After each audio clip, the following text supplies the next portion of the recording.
everyone, welcome back to my channel. Today we are continuing my Biracial Reborn Painting series with Little Miss Bonita right here. This is what she is looking like right now after all of her previous layers. If you haven't seen those, go ahead and check out the playlist in the description.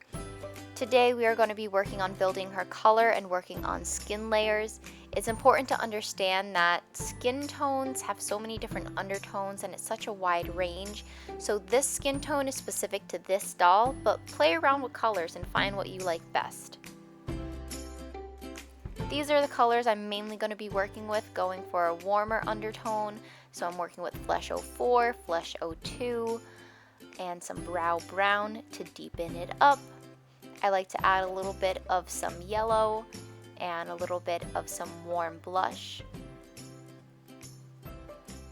Occasionally, to deepen things up, I'll add a little bit of my vein blue as well. I like to work with 2 sponges. And as always, my mason jar to mix my paint in. And these are the brushes I'm going to be working with. Starting out, I'm going to take a decent amount of my paint thinner, just throw that in my jar, and starting off with Flesh 04, I'm going to build up a base color with this.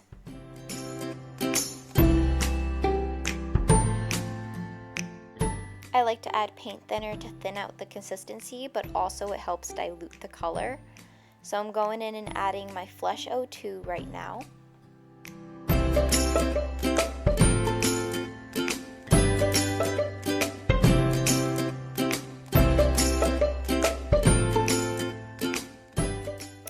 So here I'm just showing I'm adding a little bit of yellow, and this just helps to warm up the undertone of the skin. And I'm also adding a little bit of warm blush. This helps to add the red undertones as well as the yellow undertones and the orange undertones, so it's really giving a nice warm skin tone. If you're interested in a more cooler skin tone, try adding purple and blue. But here you can see my swatch, and you can see it against all the other swatches that I had been swatching along the way.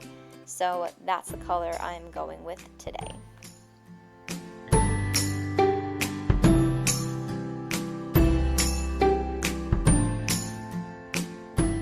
And here comes the fun part. So of course, mix up your paint, and I'm working in small sections.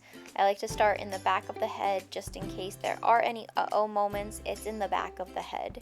I use my first sponge to pick up any excess paint and blend it out, and my second cleaner sponge, I like to go over and blend out the edges and make sure there are no streak marks or sponge marks. And just make sure that you're covering all your surfaces. Use your brushes to get behind the ears and any creases. And you can definitely tell a difference just from the first layer, but that's my biggest advice, making sure that you're not clogging any creases like always, and working with thin layers and just really taking your time. Make sure you have good lighting as well. That'll definitely help. And the reason I like to work in small sections is for 2 reasons. Firstly, if the paint starts to dry, you might end up with streak marks and not be able to fully blend out the paint. So to avoid that, just work in small sections. The second reason is because most of the time when I paint a small section, I can cover a lot more area by blending it out. So you really need less paint than you need, if that makes sense.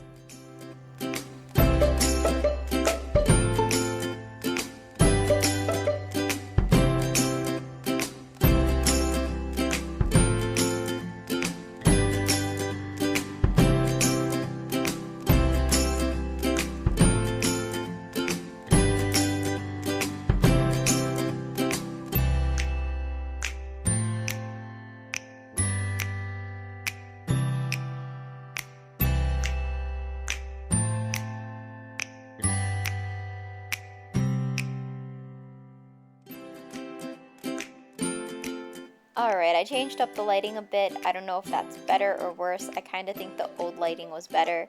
But basically, when it comes time for their face, just avoid going over their lips because you don't want to make their lips too dark. This is another thing where sometimes you want to go more of a brown for the lip, and sometimes you want to go for more of a like pinky mauve kind of color for the lips. but that's really the only thing. So just avoid the lips and continue painting.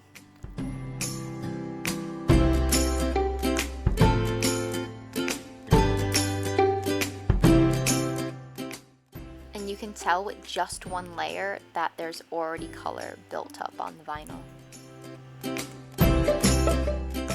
Now when it comes time for the hands and the feet, you want to avoid the palms of the hands and the soles of the feet. So imagine a line and just don't paint over that line. So you want to go over the fingers up into the nails, but avoid the tips of the fingers where the nails are.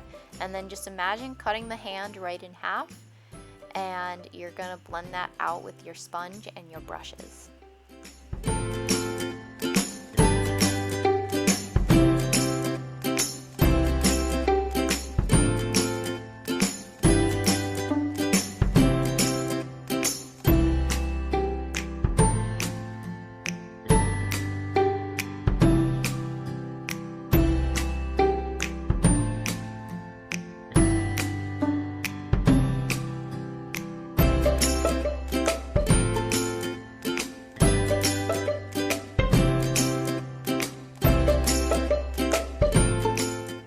Once the hand is completed, I will move on and paint the rest of the arm. I like to work on the hands and the feet kind of separately, just because I want to be able to really grip the arm so I can see what I'm doing.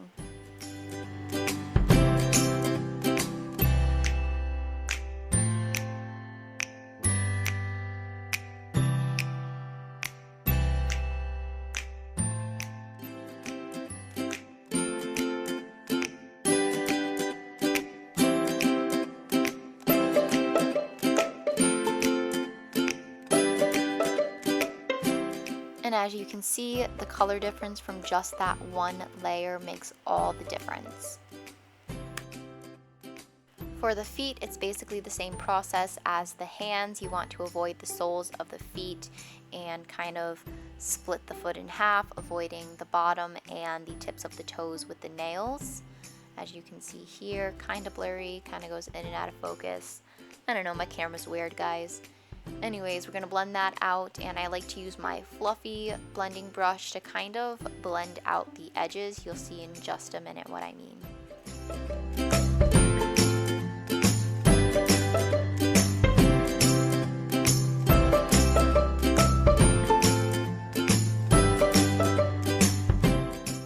And of course, here's the leg before and after. What a difference. Alright, and this I'm showing is after 2 layers of that color on the head. You can see we've definitely built up the color now from before, and right here is the side-by-side comparison of 1 layer versus 2 layers. And that's pretty much it, guys. Just continue to build the layers. I typically would do 2 to 3 layers and then bake. Bigger dolls, 1 layer and then bake. But just continue building the paint layers, adding deepening tones to darken things up, and we'll get into that a little later on too as well. So hope you guys enjoyed, and I'll see you guys next time in my next video. Bye!